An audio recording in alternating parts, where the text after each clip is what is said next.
Hello and welcome to Macrolens. America is the richest country in the world. It has Apple, it has Google, it has Microsoft, the biggest companies on earth. It has the dollar, the money everyone uses. But here's the crazy part. It also is the most in-debt country in history. Now, debt alone isn't the problem. Other countries like Japan carry even bigger debt to GDP. Britain had massive debt after its war with Napoleon, and it managed. The real danger isn't the number, it's what America's debt is telling us about how the system is breaking down. Stick with me, because at the end I will also share my own personal view on this, what I think needs to change if America wants to stay strong.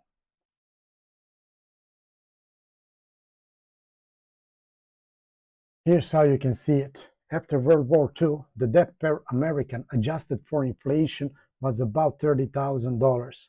Today, it's over $100,000 per person. So in less than a lifetime, the debt burden has tripled. And here's the kicker. That's more than what the average American family makes in a year. Imagine being born with an invisible credit card bill much bigger than your paycheck.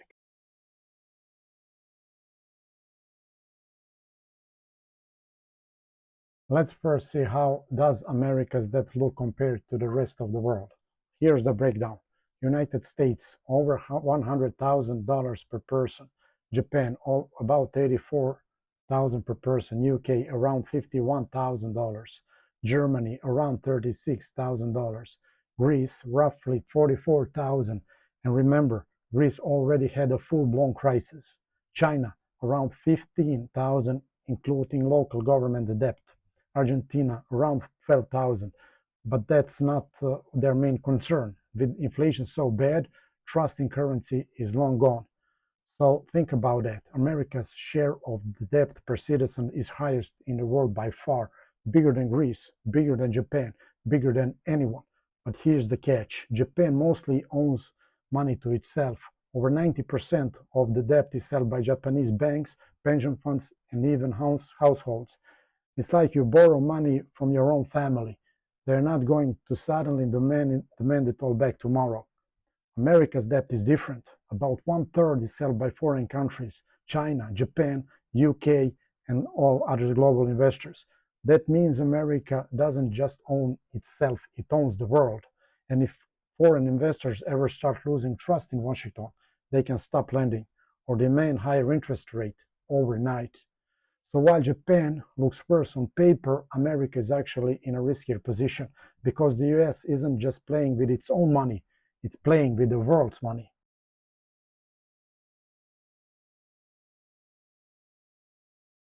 Think of the debt like the warning light on your car dashboard. The light itself isn't the problem, it's what it signals. America's warning light is flashing red, not because of the size, but because the system handling is jammed. Strong systems can raise taxes, cut spending, balance the books. Weak systems just fight, stall, and kick the can. And right now, Washington is the land of kicking the can.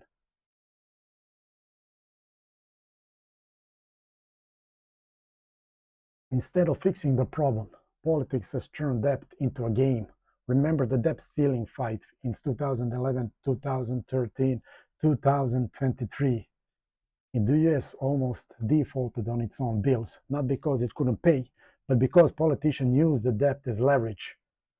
And the world noticed. Fitch, the credit rating agency, actually downgraded America in 2023, not because US was broke, but because Washington looked dysfunctional. Meanwhile, interest payments on the debt are now bigger than the defense budget. Think about it. America spending more just paying interest than it does on its entire military. That's money not going to schools, roads, innovation, development, research.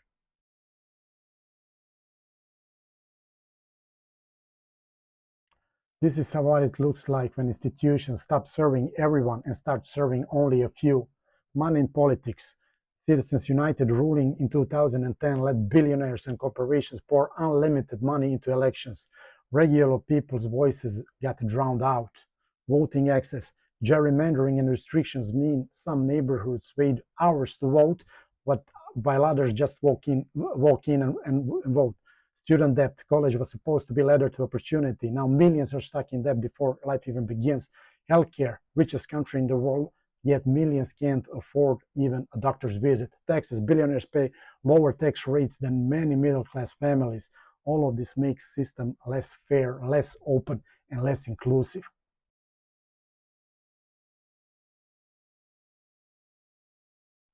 On the surface, things still look okay. The dollar is relatively strong, the economy grows, investors keep buying US bonds. But cracks are spreading. Debt per person is climbing every year, interest costs are eating the budget, and the trust in the system is slowly fading. And once the trust is gone, debt stops being a tool as it's supposed to be, and it starts being a trap.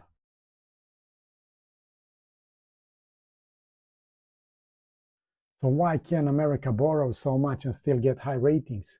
Because the dollar is the world's reserve currency. That means every country, every bank, every business wants dollars.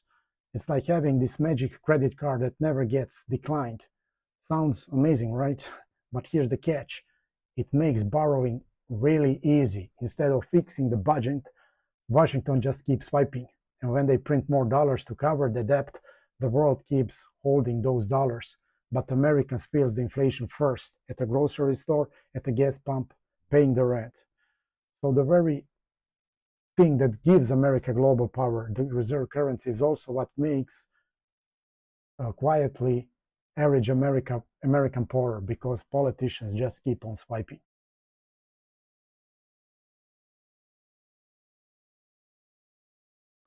History shows this doesn't unravel slowly, it unravels fast. Greece looked fine until suddenly it wasn't. Investors lost confidence and the economy collapsed almost overnight.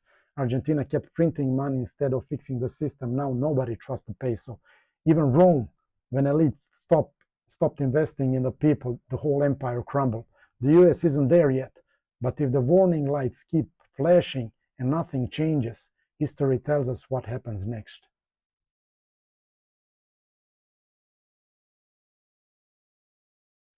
Here's how I see it. Debt itself isn't the real killer. The real killer is when the system stops working for everyone. Right now, power is too concentrated and getting more and more concentrated. Big money, special interest, and polarization are pulling America apart. If America wants to stay strong, it needs to spread power back out. It needs openness, inclusion, and equality, where everyone gets a fair shot, where the rules are the same for the rich and for the rest of us, where people can actually participate and have a voice. Instead, Americans are stuck debating what is woke and what is not woke, and it's dividing the country more and more. If this continues, debt will be the excuse, but division will be the real cause of the collapse. The fix isn't more printing or more gimmicks, it's voting in leaders who believe in fairness, opportunity, and a system that works for everyone. Because in the end, debt doesn't destroy nations, division does. And only a united America can stay both rich and truly free. Thanks for sticking with me all the way through. I really appreciate you taking the time to watch and think about this with me.